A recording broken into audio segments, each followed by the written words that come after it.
Entonces ya ahora sí, bienvenidos hermanos, buenas tardes. Vamos entonces a dar inicio. Hago un recordatorio rapidito, a ver si podemos concluir hoy ya con este tema y ya pasaríamos a abarcar otros temas. Vimos que Juan el Bautista era considerado, ¿cierto? Jesús lo consideró uno de los mayores profetas que se había levantado en toda la historia. ¿Por qué? Porque él era el que estaba preparando el camino ¿a quién? Al Mesías, ¿cierto? Él era el que le estaba preparando el camino al Señor Jesús. Vimos cómo la Biblia lo presenta, ¿cierto? Y vimos que en algún momento, bueno, a Juan el Bautista lo habían despreciado, ¿cierto? Así como, bueno, al Señor Jesús también lo habían despreciado. En Malaquías, en el capítulo 4, era lo que les iba a leer.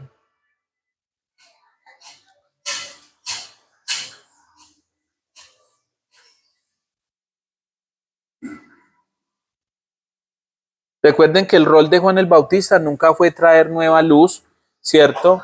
Sino llamar la atención al pueblo, a la luz que Dios ya le había dado a su iglesia. Que estuvimos viendo ahora 8 días cómo el pueblo había desviado, los líderes habían desviado y ya esa luz quizás se había vuelto más que todo una tradición, mandamientos de hombres, y Juan lo que hizo fue eso, ¿cierto? Arrepentidos y convertidos era el mensaje de Juan el Bautista, ¿ok? Ahora en el capítulo 4 de Malaquías hay una profecía, esta profecía todavía no se ha cumplido, ¿cierto? Se cumplió parcialmente, por así decirlo. Y en el capítulo 4, en el versículo 1, nosotros vemos, y el subtítulo en mi Biblia es el advenimiento del día de Jehová. ¿Por qué aquí, versículo 1? Porque aquí viene el día ardiente como un horno, y todos los soberbios y todos los que hacen maldad serán estopa.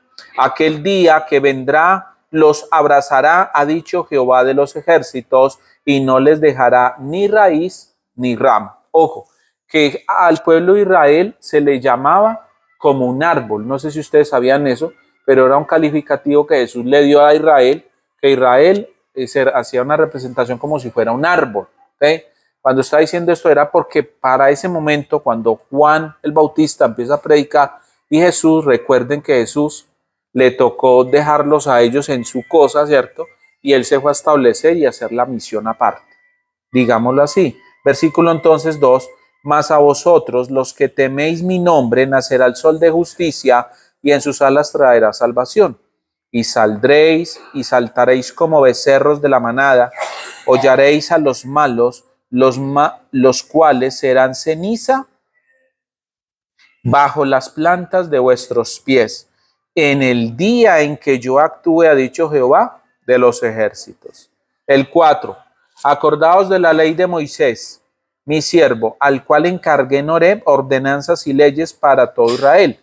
He aquí yo os envío al profeta Elías antes de que venga el día de Jehová, grande y terrible. Él hará volver el corazón de los padres hacia los hijos y el corazón de los hijos hacia los padres, no sea que yo venga y hiera la tierra con maldición. Ahora les hago una pregunta. En el versículo 4 nos dice, el día terrible y grande de Jehová. ¿Ya ocurrió ese día? Entonces, ¿cuándo es? Entonces, todavía no ha llegado ¿quién? Ahí dice, no, sí, pero ahí dice que antes de que ese día acontezca, él iba a enviar ¿a quién? A Elías.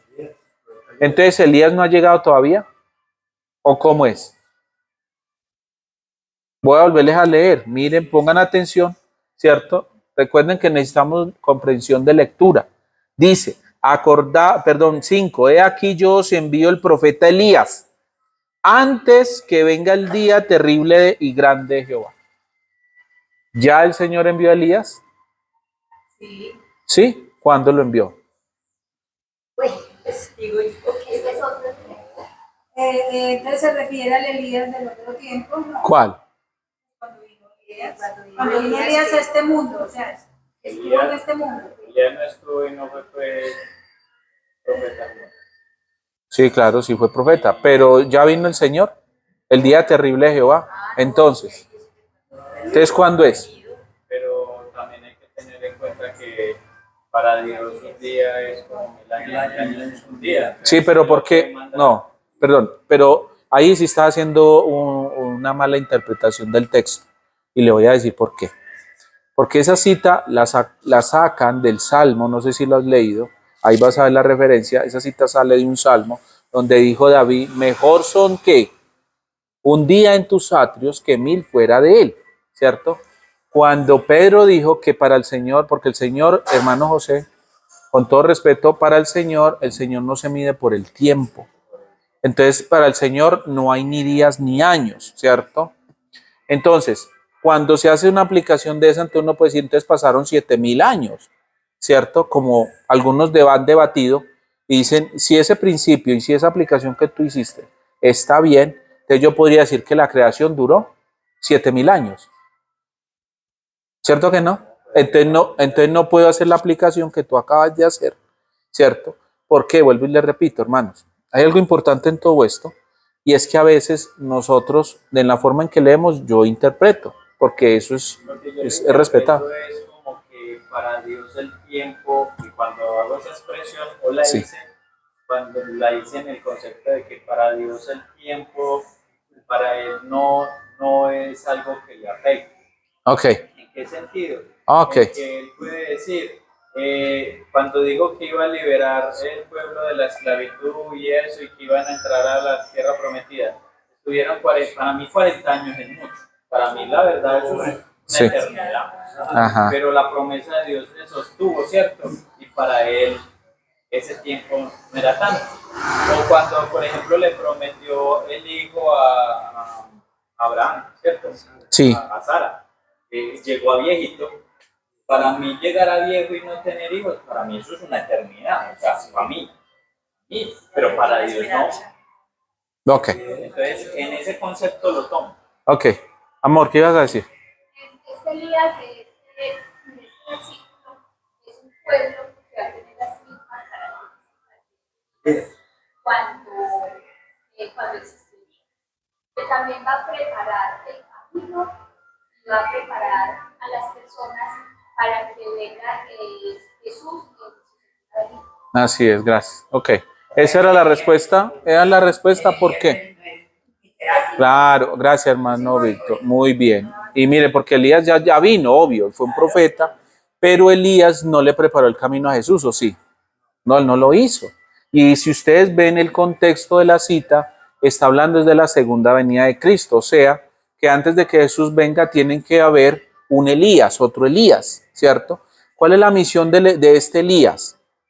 De este Elías dice, versículo 6, ahí nos dice la misión, era hacer volver el corazón de los padres hacia los hijos y el corazón de los hijos hacia los padres, ¿cierto?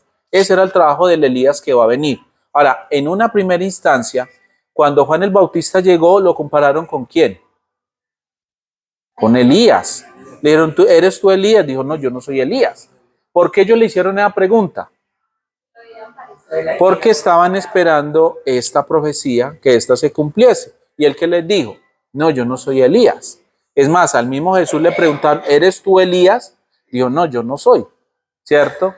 Él también dijo, no, yo no soy. Entonces, en una primera instancia, si ustedes notan, el trabajo que hizo Juan el Bautista cuando estuvo en la tierra, antes de que Jesús llegara, era restaurar, ¿cierto?, las cosas que habían sido o las brechas que había hecho el pueblo de Israel.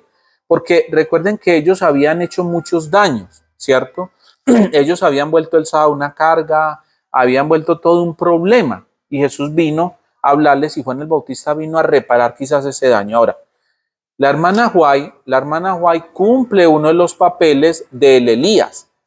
No sé si ustedes han leído harto del Espíritu de Profecía, pero si ustedes, ya le doy la palabra, hermano. Si ustedes notan y si ustedes miran, lo que más, o sobre el tema de que más habló Elena G. de White fue la educación de los hijos y el hogar. Fue lo que más enfatizó la hermana White en todo su ministerio. Entonces, muchos de nosotros personalmente pensamos de que la hermana White ha cumplido parte de este Elías, ¿cierto? Porque ella, como les digo, si ustedes leen Conducción del Niño, Hogar Adventista El Deseado y todos estos libros generalmente están hablando de eso, ¿cierto? De la importancia de la educación de los hijos, del carácter, del hogar, de todo eso, ¿cierto? Porque es Elías que iba a venir, dice acá, y haría volver el corazón de los padres hacia los hijos y viceversa, ¿cierto? ¿Será que Juan el Bautista cuando estuvo lo hizo? Pues en la Biblia no vemos mucho eso, ¿cierto que no? Porque él llama más que toda la gente a que vuelvan a los caminos, que se arrepientan. Hermano José, gracias.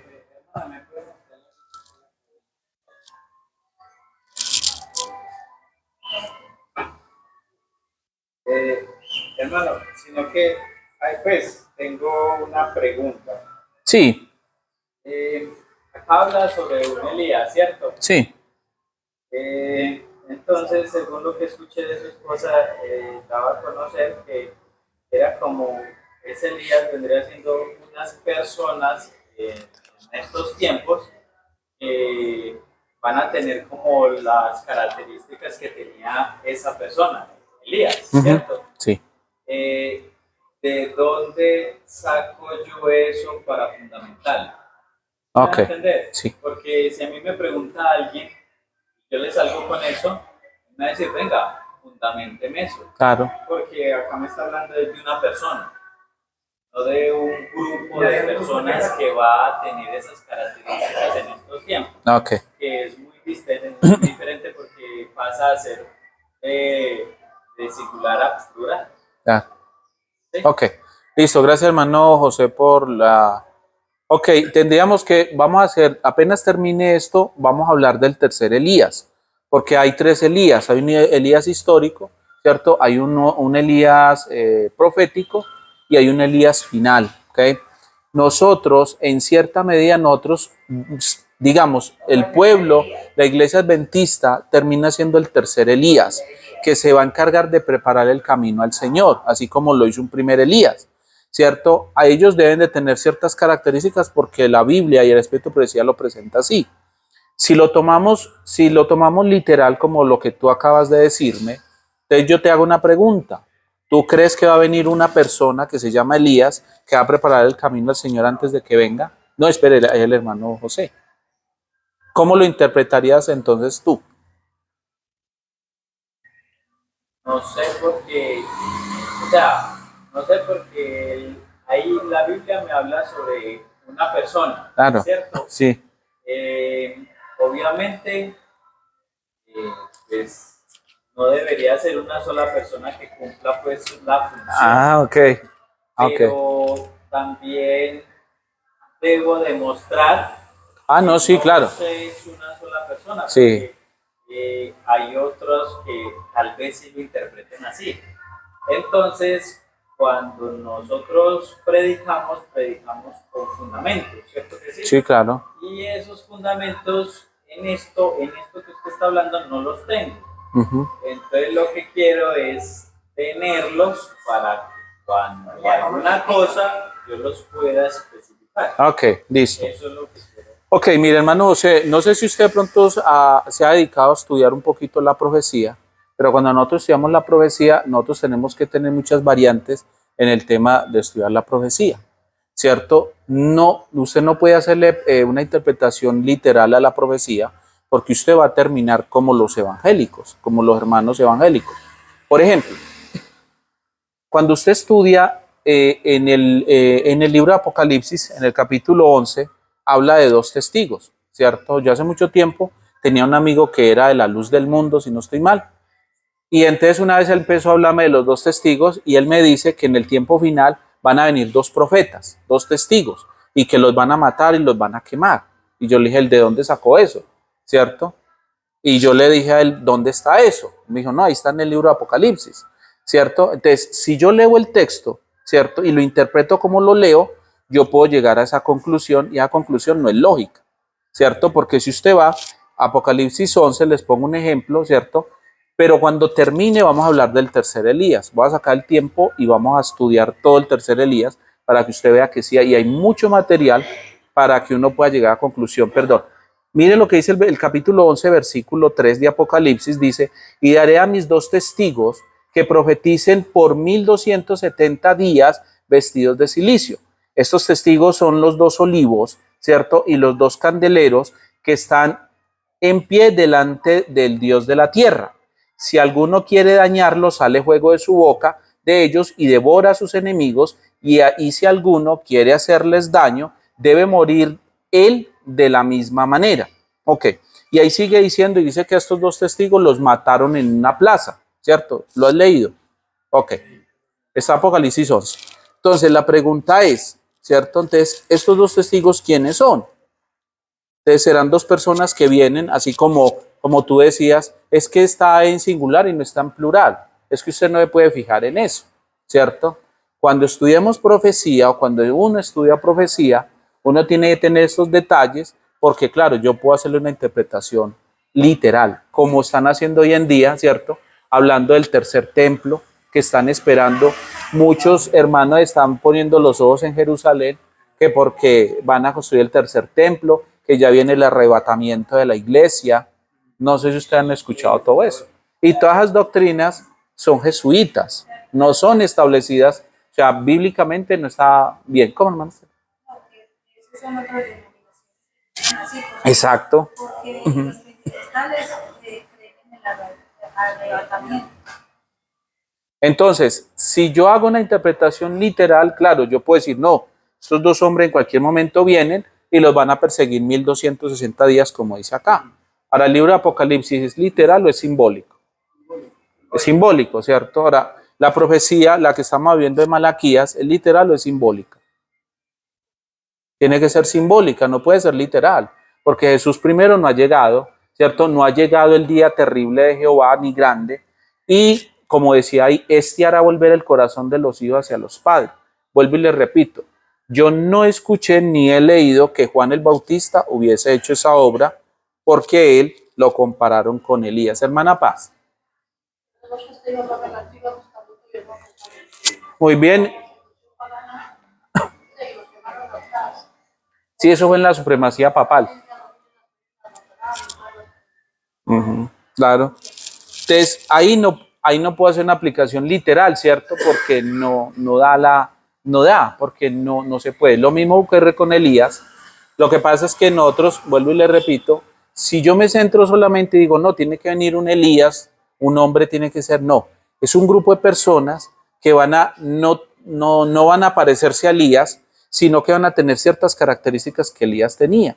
Un mensaje de preparación, un mensaje de arrepentimiento, un mensaje de entrega, de consagración, ¿cierto? Eso es lo que van a poseer esa última generación que deben de dar el último pregón o el fuerte pregón que dice Apocalipsis 18. Sí. Es como se explica a una persona. Ah, sí, por eso. Entonces necesitamos tiempo porque yo necesito darle a usted todas las evidencias porque yo ya se lo resumí, pero como dice el hermano, y es válido lo que dice el hermano José, o sea, él no tiene en este momento un fundamento. Entonces, yo lo que necesito es tiempo para explicárselo, hermano Nanto. No, es como se interpreta este texto aquí de que puesto. Imagínese, ahí si fuera literal, ¿cierto? Y ahí vemos que es simbólico y está hablando de la segunda venida de Cristo. Oh, recuerden que así como vino Juan el Bautista y le preparó el camino a Jesús, así tiene que haber, yo soy convencido y estoy seguro de que va a haber un pueblo que le va a preparar el camino a Jesús, ¿cierto?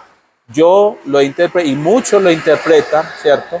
De que ese se le llama el tercer Elías, el último Elías, que se va a encargar de prepararle el camino al Señor. ¿Okay?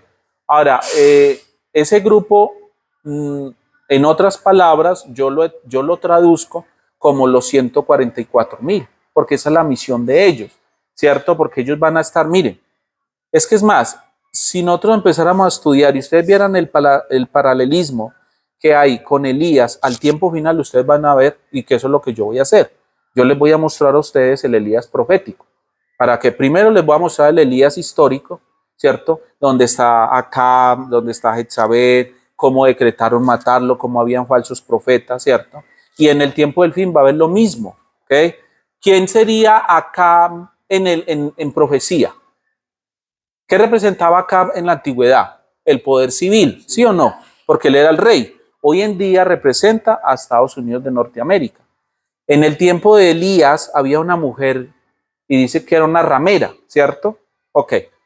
Y dice que esa mujer fue la que sentenció a Elías ¿a qué? A la muerte. Dijo, lo voy a matar. Para esta hora mañana tu cabeza tiene que estar, o sea, tenía que estar muerto. Y Elías huyó y se escondió, ¿sí o no? Ok. En profecía, en el libro de Apocalipsis me presenta a mí una mujer que, una ramera, ¿ok? ¿Cierto? Muy bien, ¿a quién representa? Al papado. Ahí no hay mucho que buscarle, ¿sí o no? Ok. En el tiempo de Elías dice que habían unos profetas falsos, ¿se acuerdan? Que Elías después fue los decapitó, ¿sí o no? ¿Quién representa a esos profetas falsos en el libro de Apocalipsis? Ahí dice, ¿cierto? Ahí dice, cuando ustedes leen Apocalipsis 16, ¿cierto? Le dice, vamos a leerlo, Apocalipsis 16, el falso profeta, versículo 13, si no estoy mal, dice, y vi salir de la boca del dragón, de la boca de la bestia y del falso profeta. ¿A quién representan entonces esos falsos profetas en el tiempo de Elías? Ahora en el tiempo del fin, ¿a quién representan? A todos los protestantes que están guardando el domingo. Ese es el falso profeta. No, Estados Unidos representa al rey acá. Entonces, si ve, necesitamos entonces tomar 3 sermones, tres estudios. Primero, tenemos que estudiar bien los detalles de la vida de Elías, ¿cierto? Los personajes que hay involucrados, para después hacer algo que en teología le llaman un paralelismo, ¿cierto? Para compararlo con lo del tiempo final.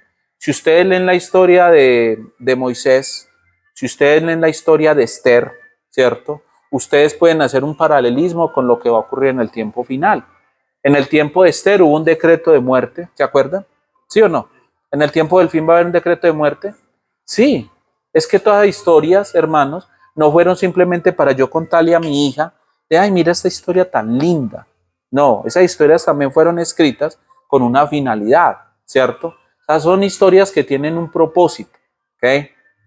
Lo mismo cuando ustedes leen cualquier historia, hermanos, ustedes van a encontrar que tiene cierto significado con lo que va a ocurrir en el tiempo final, ¿ok?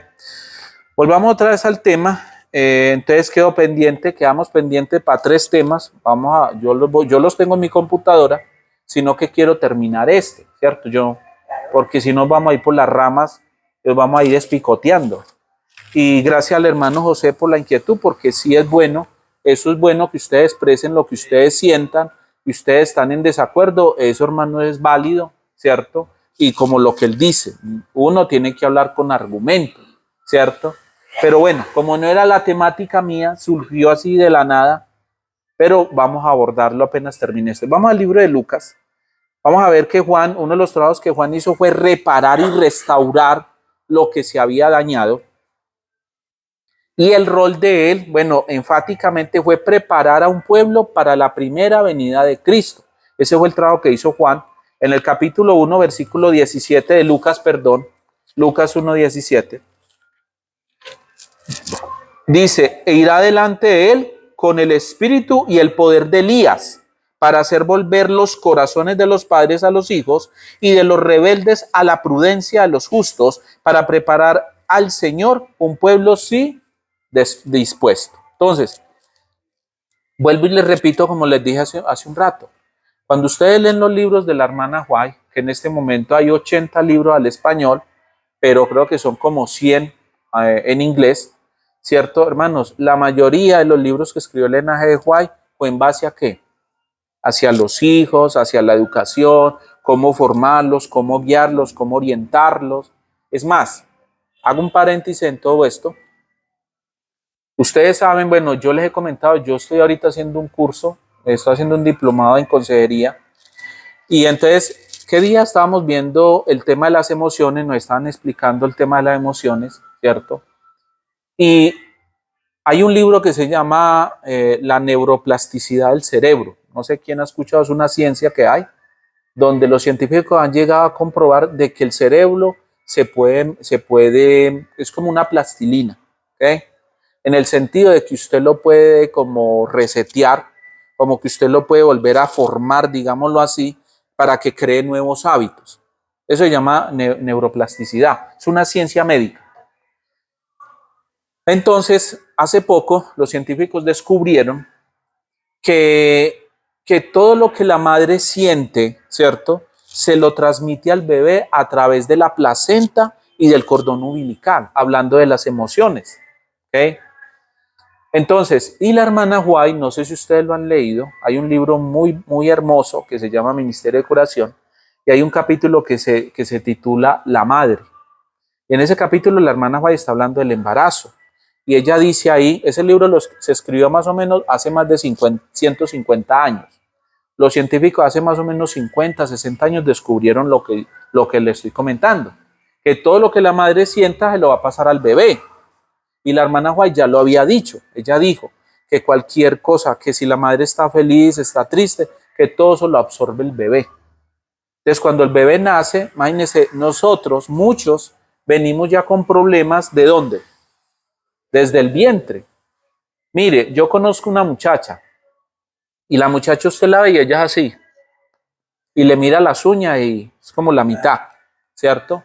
Y entonces yo le dije, ¿y usted por qué hace eso?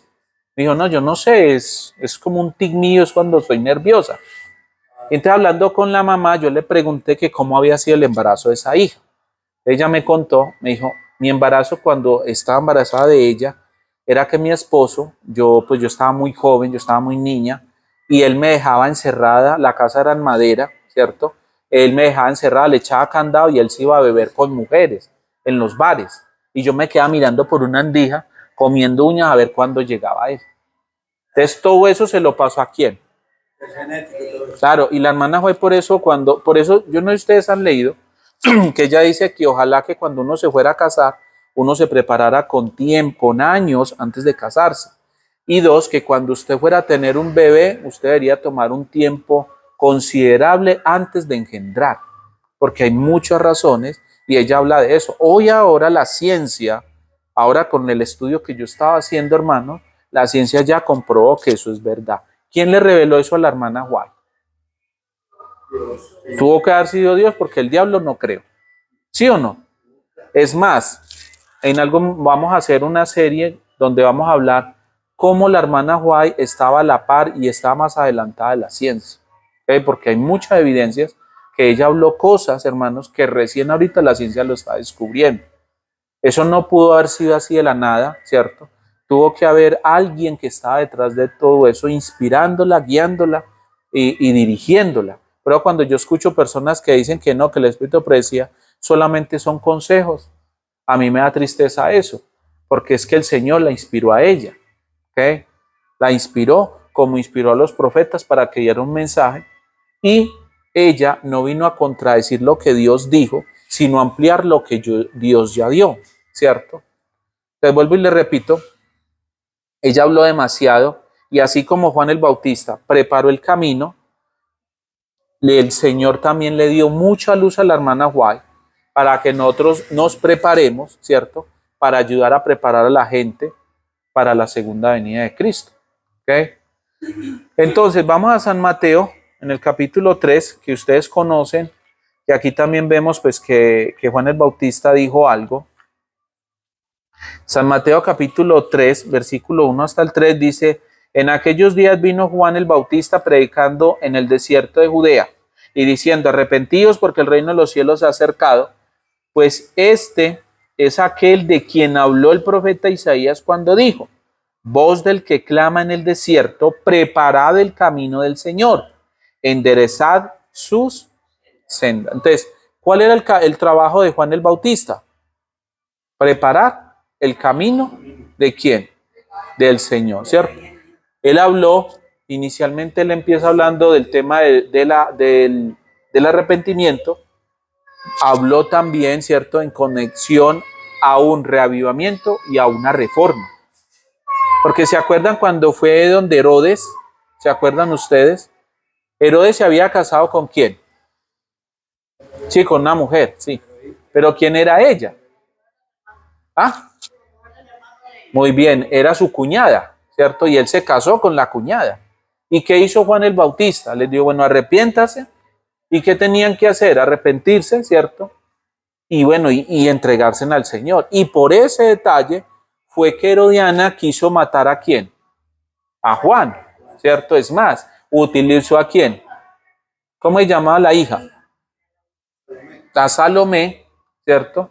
Utiliza a Salomé, le dijo, yo lo que quiero es que le pidas al rey que la cabeza de Juan en una bandeja de plata. ¿Okay? Ustedes conocen esa historia. ¿Okay? Bien, entonces, ya habíamos visto que en Malaquías 4, ¿cierto? Se nos dice una vez más que en el tiempo del fin, vimos que en el tiempo del fin iba a haber también una gran restauración como la que ocurrió en la primera venida de Cristo, ¿cierto? Juan lo hizo y para el tiempo del fin va a haber ¿qué? La misma, o sea, va a haber también una restauración, llamar al pueblo a las verdades, ¿cierto? De que Cristo vuelve por segunda vez. El último texto ahí está en San Mateo, en el capítulo 17, versículo 12. San Mateo 17, 12.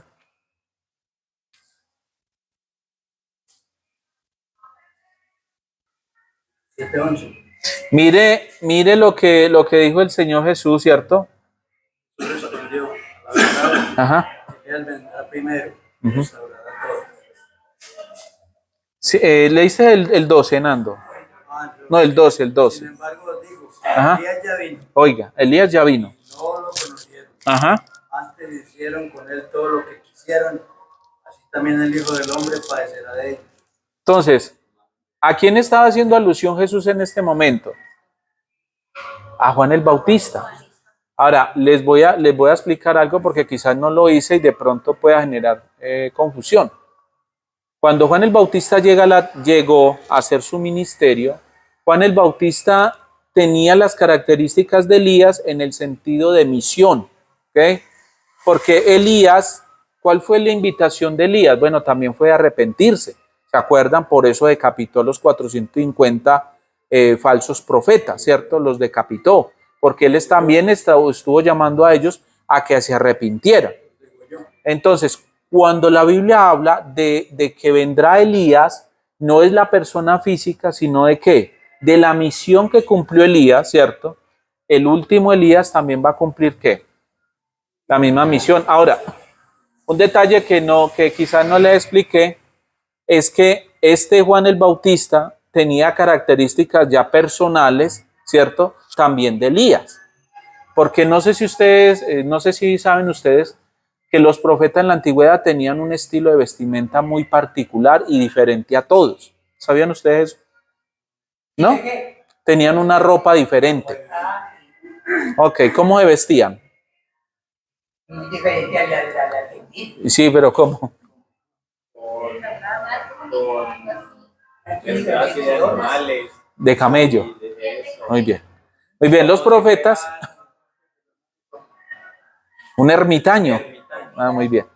Entonces, los profetas en la antigüedad tenían una vestimenta de piel de camello y supuestamente era una piel burda, era una piel ruda, una piel pues que aguantaba muchos años. Imagínense de piel de camello. Imagínense ustedes, esa piel debe ser refina. Y esa era la ropa que utilizaba ¿quién? Elías, ¿cierto? Y cuando Juan el Bautista llegó, según dicen los historiadores, Juan el Bautista tenía la misma ropa de la que utilizaba Elías. Por eso la gente le dijo, ¿eres tú Elías? Por la forma en que vestía. Hermanos, cuando estudiemos los tres Elías, voy a hablar de la vestimenta.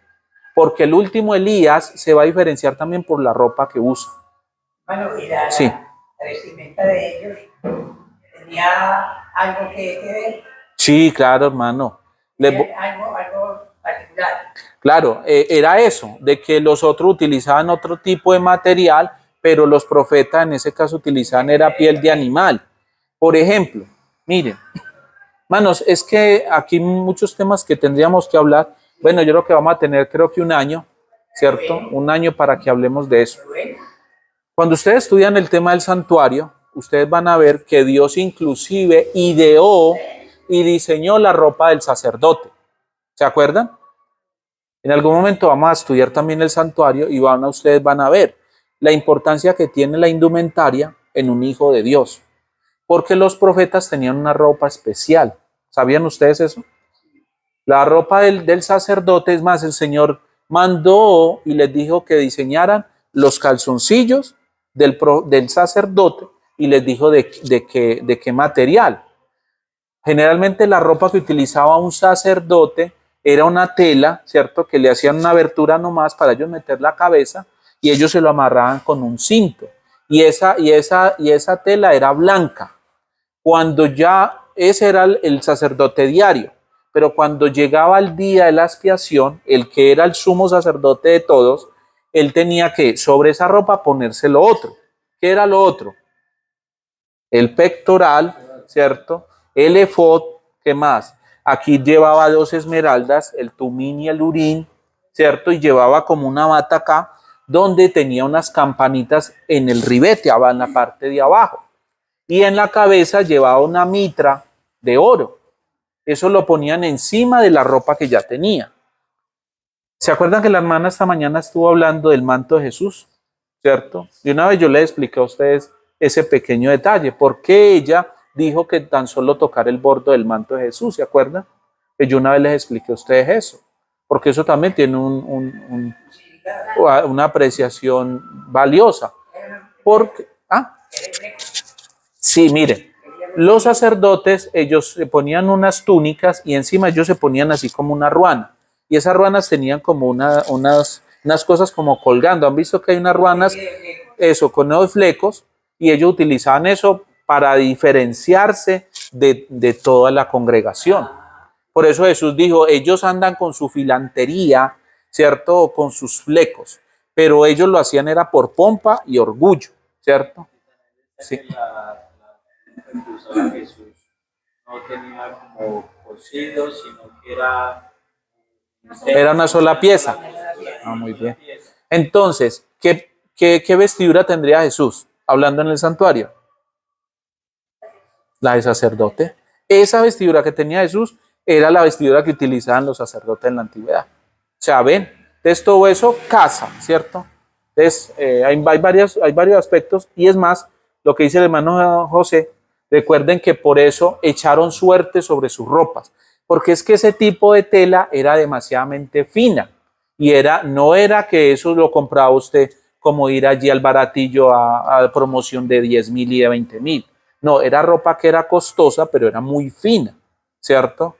Y todo eso es significativo, porque hermanos, todo eso hace parte de ¿qué? De un mensaje que Dios nos dio, ¿ok? Y eso no es nuevo, eso está en la Biblia. Ok, San Mateo capítulo 11, versículo 18. A Juan el Bautista lo acusaron y dijeron que Juan el Bautista estaba endemoniado, que él estaba poseído por un demonio. Y yo no sé si ustedes han escuchado que eso mismo han dicho de la hermana White. ¿Han escuchado ustedes eso? Yo lo he escuchado, ¿cierto? Y he debatido con algunas personas porque dicen lo mismo, que la hermana White, que las visiones que ella recibió era porque un demonio la visitaba y la inspiraba para que escribiera esas cosas.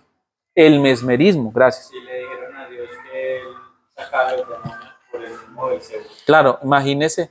Entonces, a Juan el Bautista, en el capítulo 11 de San Mateo, versículo 18, dice, porque vino Juan, que ni comía ni bebía, y decían, demonio, ¿quién? Entonces, ¿cómo fue acusado Juan? Como un endemoniado. A Jesús también dijeron que Jesús también estaba, ¿qué? Endemoniado, ¿cierto? Pero eso lo hacen con el fin de despreciar o desmeritar, ¿qué? La obra que están realizando en ese caso los siervos de Dios, ¿cierto? Capítulo 21, versículo 32, de ahí mismo de San Mateo, 21:32. ¿Quién me lo lee? 21:32. Juan, el camino de justicia y no lo creíste. Uh-huh. Los publicanos, las rameras que creyeron. Uh-huh. Bueno, que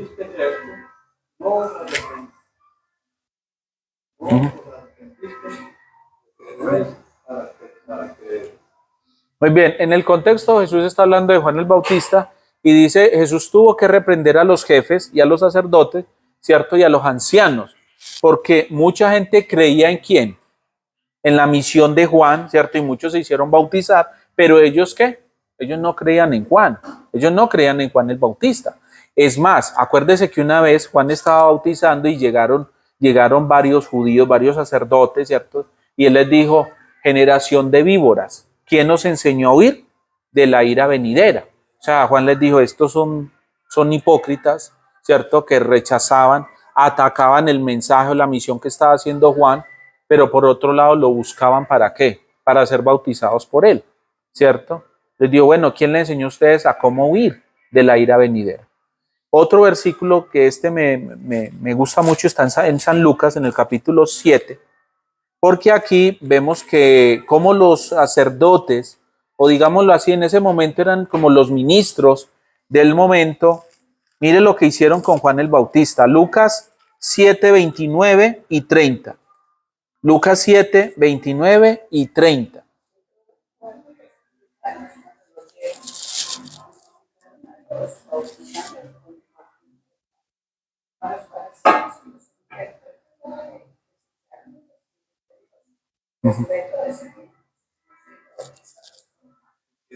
Entonces, ¿rechazaron a Juan el Bautista?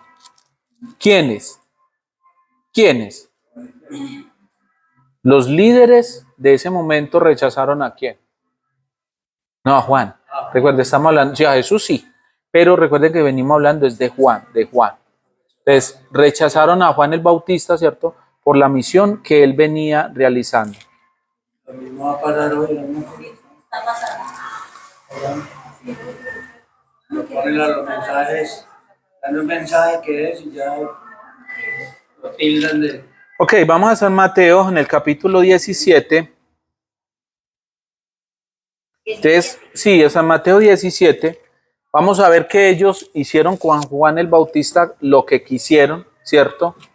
Y por lo tanto lo trataron así como habían tratado a Jesús de mal, también trataron a Juan el Bautista, ¿cierto? San Mateo 17, en el versículo 11.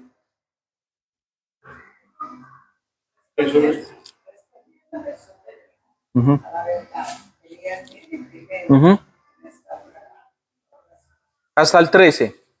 Más yo os digo. Uh-huh. Uh-huh.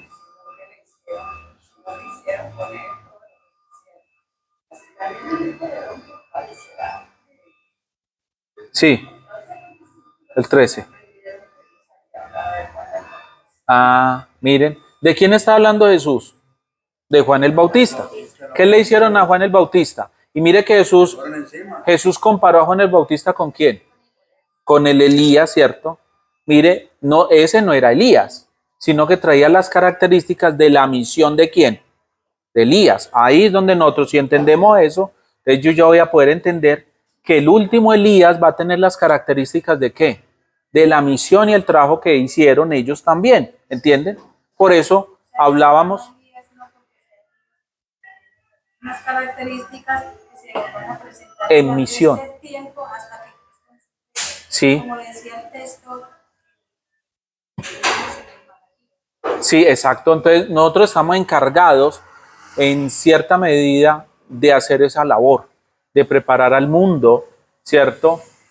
Para que se preparen para la segunda venida de Cristo, que eso es lo que estaba haciendo Juan el Bautista. Entonces la iglesia adventista fue levantada con esa misión, con ese trabajo de preparar, porque ¿qué iglesia lo está haciendo en el mundo? No, mucha gente sí predica muchas cosas, pero no hay una iglesia. Es más, somos la única iglesia que tenemos el mensaje de el santuario. Entonces, si ellos rechazaron a Juan el Bautista, ¿a quién estaban rechazando? ¿A Cristo, sí o no? Entonces, ¿quién era la luz menor ahí? ¿Juan el Bautista o Jesús? No, Juan el Bautista, ¿cierto? ¿Y quién era la luz mayor ahí? Cristo. Entonces, si yo rechazo, ¿creen ustedes que si yo llego a rechazar el espíritu de profecía, ¿a quién estoy rechazando? ¿A Elena G. de White? No, estamos rechazando a Dios, finalmente. porque fue el mensaje que Dios nos dio a la iglesia adventista del séptimo día. Hermano, una pregunta. Cuando Sí. decía que Juan el Bautista venía con el objetivo de ¿qué se dice? De preparar la tierra, El camino. el camino para que Cristo fuera, por así decirlo, recibido, daba a conocer que el objetivo era como convencer a la gente de que Jesús era ese Mesías que tanto estaban esperando. Sí, básicamente era ese trabajo que estaban haciendo ellos. Y entonces, porque si ese era su objetivo, se dice que uno de los mismos, por así decirlo, seguidores de Juan el Bautista fueron hasta Jesús a preguntarle que si él era el Mesías, que no sé qué. O sea, porque si ellos sabían o estaban preparándole el camino a él, tenían, o sea, no sabían que él era. Porque si usted va y le pregunta, venga, y usted es el que estamos esperando. ¿Me entiende? ¿Cómo abonas un camino sin saber quién es el al que estás preparando? ¿Sí me entiende? ¿A quién se lo estás preparando? O ellos en sí no sabían a quién le estaban preparando el camino. No, Juan, recuerden, hay algo importante en todo esto. Cuando nosotros estudiamos el nacimiento, no, miren, cuando nosotros entendemos, ¿cierto?, la forma en que, cómo fue elegido, cómo el nacimiento de Juan, el nacimiento de Jesús, anoche nomás estamos estudiando eso, ¿cierto? Cuando Elizabeth ya tenía 6 meses de embarazo, vino el ángel Gabriel a María y le dijo, vas a concebir, ¿cierto? Y ellos se llevan 6 mesecitos nomás, ¿cierto? Nace el deseo de toda la gente, dice que ellos no se volvieron a ver hasta el momento en que se vieron en el río Jordán. Ya a Juan el Espíritu Santo lo había impresionado. Juan el Bautista fue educado ¿dónde? En el desierto, en el campo. Dice que nunca fue a las escuelas porque su misión era diferente, ¿cierto? Pero Jesús lo llevaron a un pueblo chiquito, ¿cierto? A Nazaret, allá fue educado él.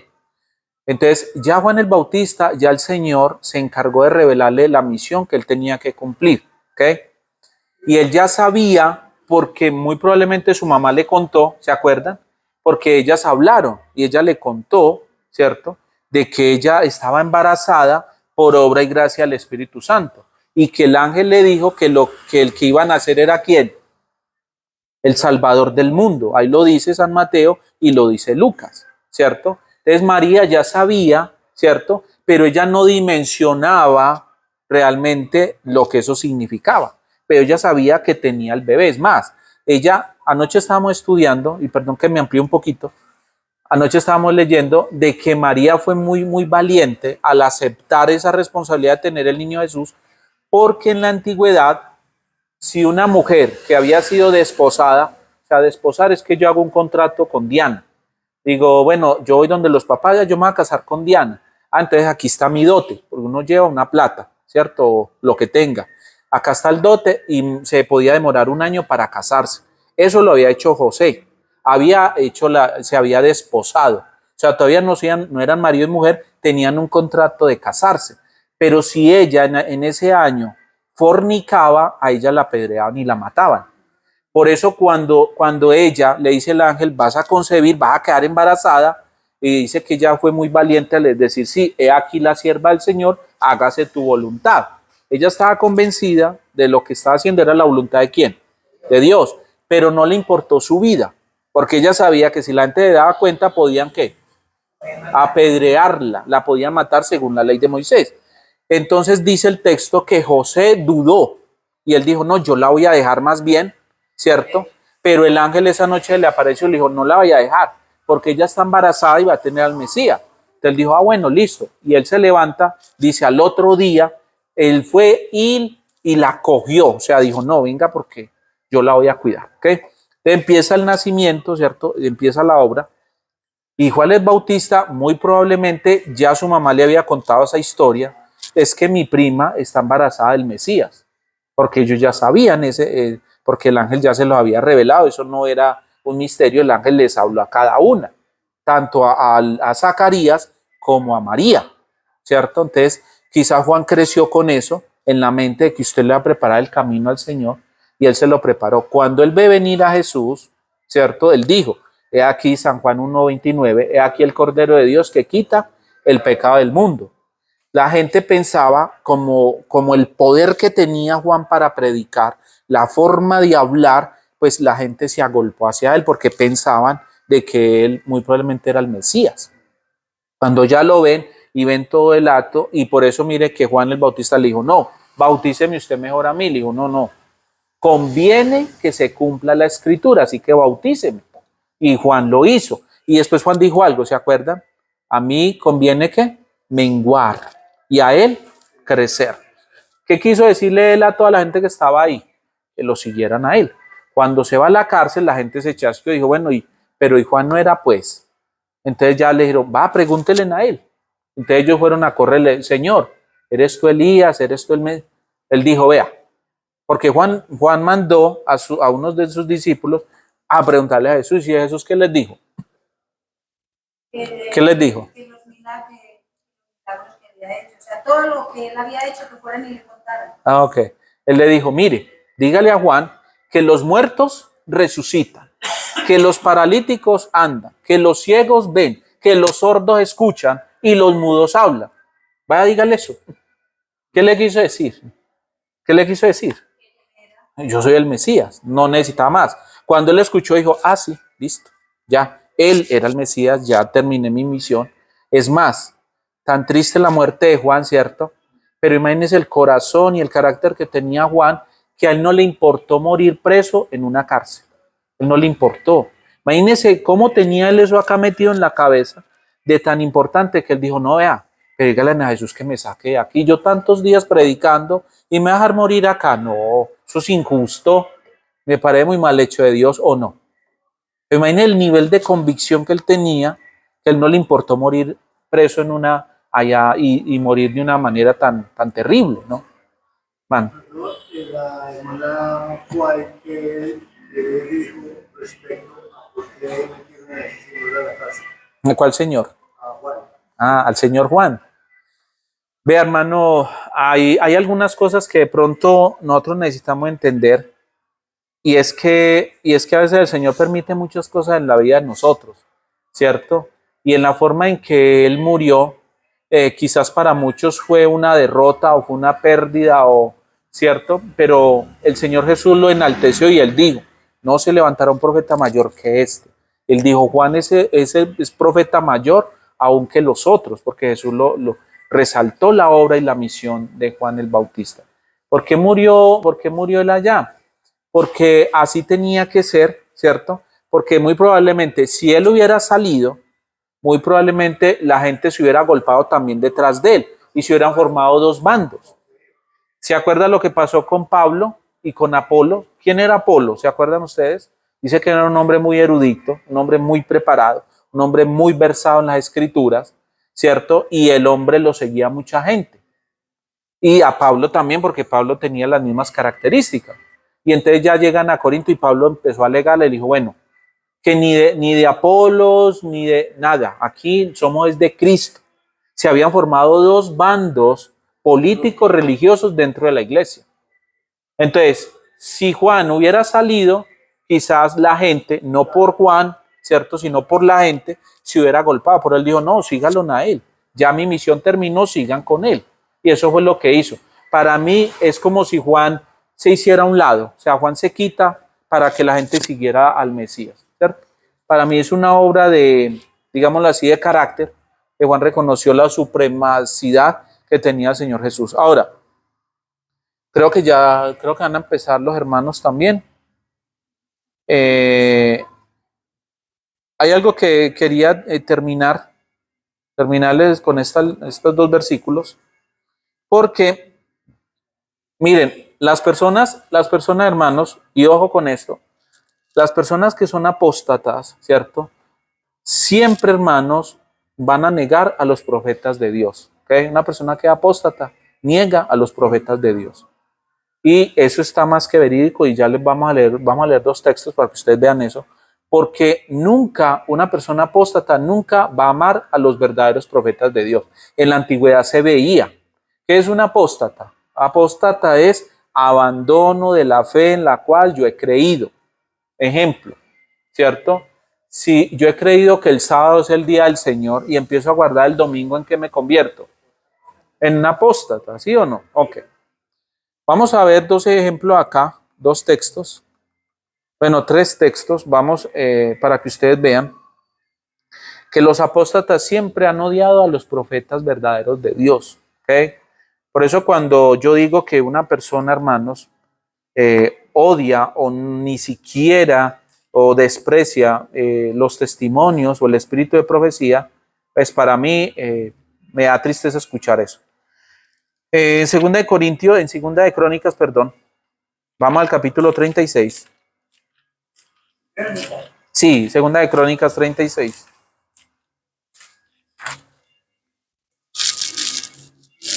Eso fue antes del cautiverio babilónico, ¿cierto? En el capítulo 36, versículo 15 y 16, el reinado de Sennacherib. Versículo 15 dice, léalo, Nando, y el 16. El Señor, el Dios de sus padres, desde el principio les habló por medio de sus mensajeros. De sus mensajeros. Porque se compadecía de su pueblo y de su morada. Ajá. Pero ellos se reían de los mensajeros Ujú. de Dios, Ujú. menospreciaban sus palabras, Ujú. se burlaban de sus profetas, Ujú. hasta que la ira del Señor subió contra su pueblo y no hubo más remedio. Entonces, ¿qué hacía el Señor con todas estas personas? Dice, por misericordia mandaba mensajeros. ¿Y qué hacía ese pueblo apóstata con los mensajeros?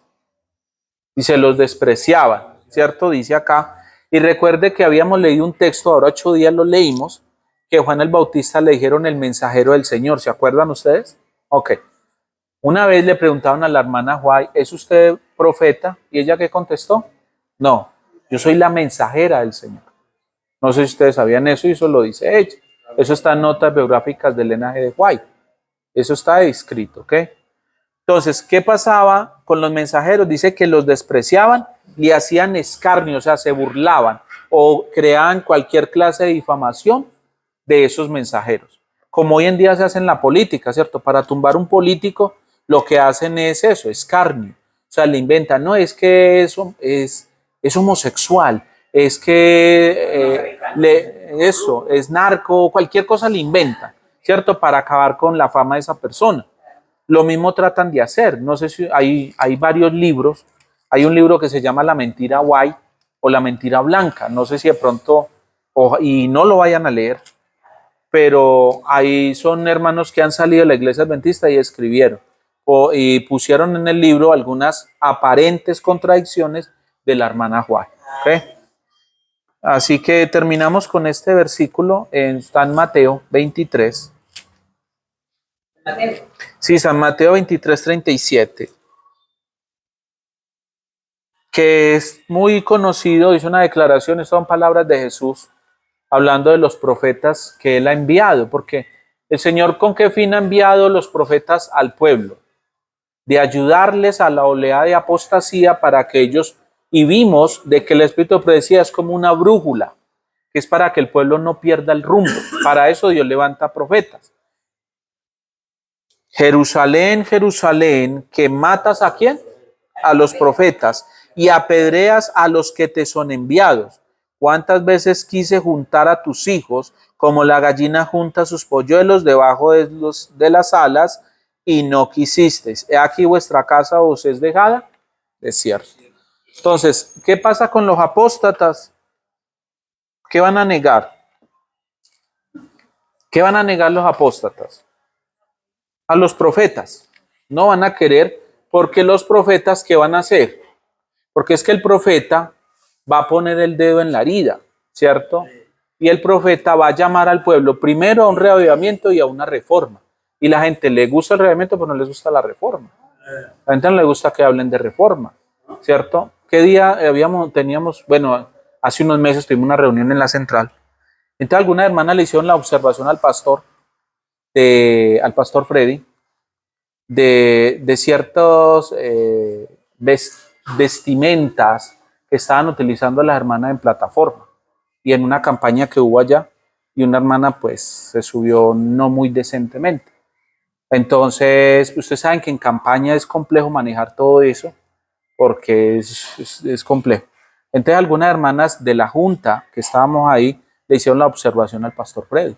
Pastor Freddy, es que estamos en campaña, pues si en la calle quieren vestir como quieran, está bien, pero no en el púlpito, ¿sí o no? ¿Eh?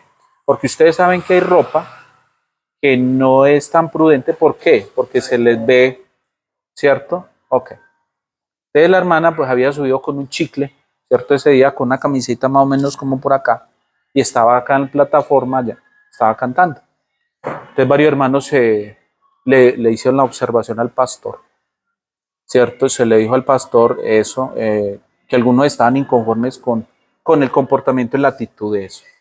Entonces el pastor dijo, bueno hermanos, sí, a veces hay cosas que a uno se le sale porque yo no puedo estar en todo lugar ni en todo momento pero ustedes pueden decirle, ¿cierto? Que por favor, si es en plataforma, no. Entonces alguien en la reunión le dijo, pastor, pero también sería bueno que usted como ministro del evangelio, ¿cierto? Desde plataforma, ¿qué haga? También toque el tema. ¿Por qué? Porque si yo voy y le digo a la hermana Estela eso, ¿qué puede pasar? Si yo le llamo la atención a la hermana Estela, ¿cierto? Se va a volver enemiga. Claro, ya, yo me la he hecho ya enemigo. Entonces, recuerdo que una vez, meses antes, estuve predicando en La Esperanza y un hermano se me acercó y me dijo, el pastor que día estuvo acá y nos tocó un tema muy bueno y había hablado de eso. ¿Okay? Entonces, hermanos, a veces no se hace con el fin de pronto de destruir la persona, sino de que la persona pueda entender de que esto no es un trabajo político, ¿cierto?